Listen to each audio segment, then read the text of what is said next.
Et nous recevons justement sur ce plateau de 20h le PDG de Walfadjri, M. Chernias. Bonsoir. Bonsoir, M. Fonseca. M. Chernias, pouvez-vous nous décrire les circonstances exactes dans lesquelles l'incendie a commencé? A-t-il été détecté pendant les heures d'ouverture ou hors des heures de travail? Alors, avant de répondre à votre question, vous me permettrez de faire une petite digression. L'occasion pour moi de magnifier ma présence ici à la RTS, la chaîne nationale, la chaîne de tous les Sénégalais. Donc c'est un honneur, un bonheur même, un privilège d'être ici. Je profite également de l'occasion pour féliciter et encourager le nouveau DG, M. Pape Alé-Niang, qui, à travers ce geste, montre clairement sa volonté de rupture par rapport à ses prédécesseurs, mais également, c'est ce que je pense, il incite vraiment les Sénégalais à s'approprier la RTS. La RTS n'est pas seulement la tribune de l'État ou des activités gouvernementales, mais c'est véritablement l'affaire de tous. Donc c'est l'occasion aussi d'exprimer leur mécontentement ou leur souffrance, comme c'est le cas ici. Donc je l'invite vraiment à persévérer dans cette dynamique d'ouverture et d'élargissement, au plus grand bonheur en tout cas des Sénégalais. Pour en revenir à votre question, le mardi soir à 19h55, alors que naturellement je n'étais pas au bureau, je faisais du sport, les techniciens de Walfadjri m'ont appelé. Ils m'ont appelé pour m'informer qu'il y avait un départ de feu au niveau du studio principal. Donc c'est un studio multifonctionnel où on fait 80% des émissions de Walfadjri. Quelques minutes plus tard, grâce à l'utilisation des extincteurs du bâtiment, on m'a dit que le feu était maîtrisé. Par la suite, on s'est rendu compte en réalité qu'il y avait d'autres foyers, d'autres départs de feu. Et naturellement, les techniciens ne pouvaient pas faire face à ce multitude de foyers. Et on a rapidement appelé les sapeurs-pompiers qui sont venus quelques minutes plus tard et qui ont, après quelques heures, pu maîtriser le feu. C'est l'occasion pour moi, avant de vous donner la parole, de rendre hommage à ces sapeurs-pompiers qui ont véritablement risqué leur vie pour protéger le bâtiment de Walfadjri et protéger le personnel. Leur slogan « Sauver ou périr » n'est pas seulement un slogan, mais c'est vraiment quelque chose d'ancré en eux. Et donc, merci à eux. Mais quels sont les premiers éléments identifiés par les enquêteurs? S'agit-il d'un acte criminel ou tout simplement d'un accident? Écoutez, pour l'instant, l'enquête est en cours et en tant que juriste, il ne m'appartient pas de violer le secret de l'enquête. Donc, ce que je peux vous dire à ce moment-là, c'est que on a visionné les caméras de surveillance au niveau donc, des studios qui ont brûlé. Et ce qui est sûr et certain, c'est qu'il n'y a pas eu d'intervention humaine. Donc, le fait de l'homme est écarté, en tout cas a priori. Donc, mais ce n'est pas pour autant qu'on doit écarter la thèse criminelle ou privilégier la thèse accidentelle. L'hypothèse d'un court-circuit, votre élément en fait référence, est une hypothèse qu'il faut prendre en compte, mais c'est pas, il y a d'autres hypothèses aussi, je pense que les enquêteurs vont les dévoiler par la suite, mais il est fort possible que le fournisseur d'électricité ait envoyé une charge trop importante ou, à contrario, une charge trop faible et que les machines n'ont pas pu faire face à cette surcharge ou le contraire. Donc, à ce moment-là, en tout cas, on ne peut pas dire concrètement ce qu'il en est.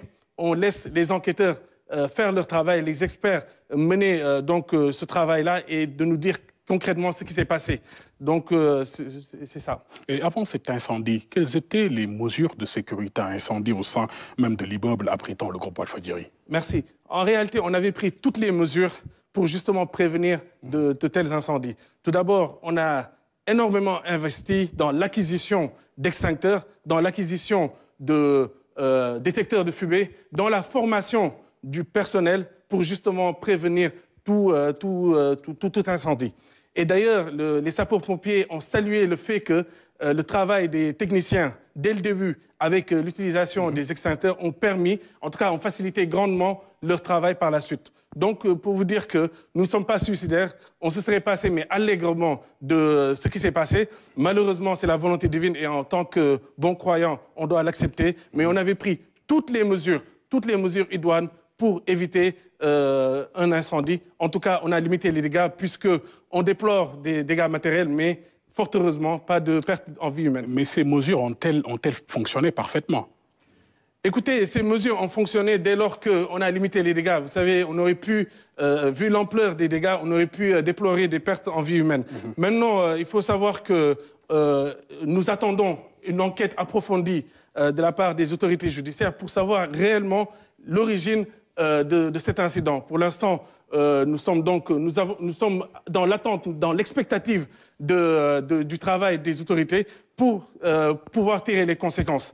Mais avez-vous souscrit une assurance tout risque? Bien naturellement, nous n'avons pas souscrit une assurance, nous avons souscrit des assurances pour protéger non seulement le personnel de Walfadjri, pour protéger le bâtiment, pour protéger également le matériel. Donc on a pris toutes les mesures, mais comme vous le savez, les compagnies d'assurance exigent de connaître l'origine même du sinistre, avant même de pouvoir indemniser, pour savoir si c'est couvert ou pas. Donc c'est la raison pour laquelle, je vous le dis encore une fois, on attend le travail des enquêteurs pour connaître réellement ce qui s'est passé. Nous sommes les premiers demandeurs, en tout cas, des conclusions des enquêteurs pour non seulement être indemnisés par les assureurs, mais aussi pour prévenir par la suite un tel incendie pour que plus jamais nous ne connaissions en tout cas ce genre de mésaventures. Et en attendant, quelles sont les solutions à court terme, un plan à court terme pour reprendre, disons par exemple, les émissions de télé, radio?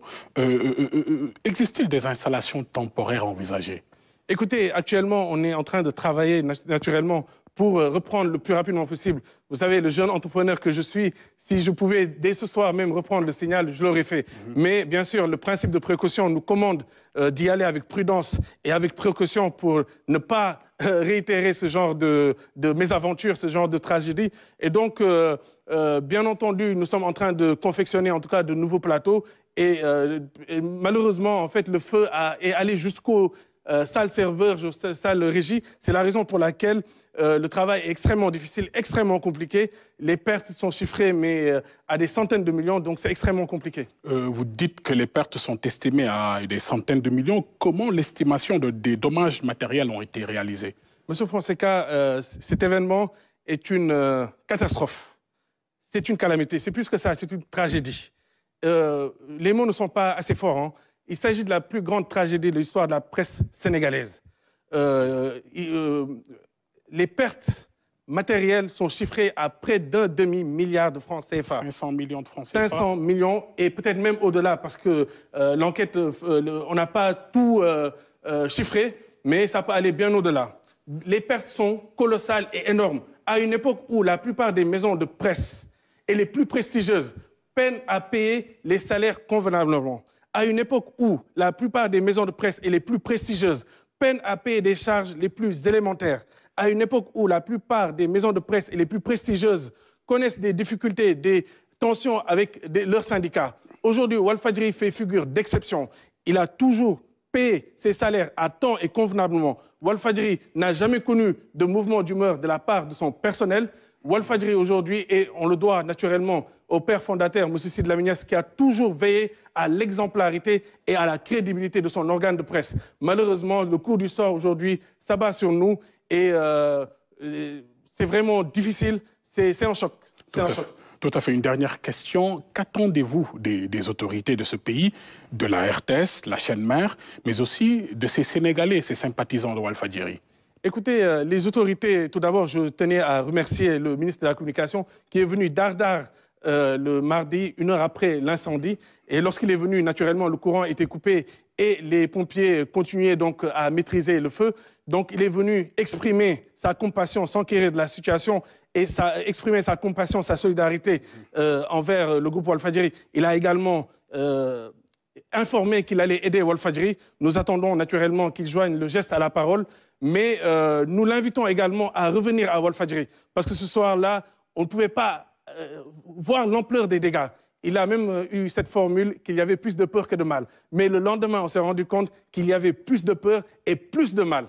Donc nous l'invitons à revenir pour voir vraiment l'ampleur de ces dégâts. Nous invitons également le Premier ministre, M. Ousmane Sonko, qui a toujours exprimé sa solidarité, son affection sans faille, son soutien à Walfadjri lorsque le régime précédent avait coupé notre signal à plusieurs reprises, lorsque le régime précédent avait retiré notre licence, lorsque le régime précédent avait emprisonné nos journalistes, lorsque le régime précédent avait bloqué une cagnotte populaire, à chaque fois, M. Ousmane Sonko était venu physiquement à Walfadjri exprimer son soutien. M. Ousmane Sonko, à tout le moins, nous appelait. Donc aujourd'hui, nous attendons vraiment ce geste du Premier ministre, également du Président de la République. Parce qu'il faut le rappeler, M. Bassirou Diomaye Faye, son Excellence, lorsqu'il était candidat et que le CNRA avait interdit son temps d'antenne à la RTS, c'est Walfadjri, le seul média, qui lui a offert gracieusement, gratuitement, un temps d'antenne et qui lui a offert même un entretien qui lui a permis de se faire connaître des Sénégalais. Et je pense que tous les spécialistes en communication sont d'accord sur le fait que cet entretien a été décisif. Donc, nous attendons des autorités, pas un retour d'ascenseur. Bien sûr, nous ne sommes pas demandeurs et nous n'attendons pas de ça. Mais nous attendons à tout le moins une compassion. Les Sénégalais, le public et le personnel sont résilients. Le public comme le personnel sont forts mentalement et ils savent que Walfadjri renaîtra de ses cendres tel le phénix. Donc, je ne fais pas de soucis. Et de la RTS et la RTS aussi. Je pense que la tribune que vous nous offrez aujourd'hui montre que la RTS aujourd'hui est véritablement la télé du peuple, la chaîne nationale. Et nous vous remercions par la suite. Je pense que nous aurons d'autres échanges plus approfondis avec le DG, M. Pape Alé Niang, qui a beaucoup d'affection et qui s'est toujours battu aux côtés de Walfadjri. Et nous lui souhaitons bon vent. Il a eu beaucoup de critiques, mais c'est quelqu'un de résilient et c'est quelqu'un de fort mentalement. Et nul doute qu'il va réussir sa mission. Donc, dans l'ensemble, nous sommes atteints. Et il y a une gravité, mais énorme, aujourd'hui, ce qui se passe à Walfadjri, mais nous allons réussir notre mission. Notre mission, c'est quoi? C'est de servir le peuple. Notre mission, c'est quoi? C'est d'être le mur des lamentations. Notre mission, c'est quoi? C'est d'être la voix du peuple. Donc, cette mission-là, nous allons le continuer. Vous savez, le père fondateur, Sidy Lamine Niasse, disait que Walfadjri allait avoir 100 ans. Au mois de janvier, nous avons fêté 40 ans. Donc, la route est encore longue. Et Inch'Allah, nous allons continuer de plus belle. Voilà qui est bien dit. Merci beaucoup, Monsieur Cheikh Niasse. Merci d'avoir accepté notre invitation. Je rappelle que vous êtes le PDG du groupe Walfadjri.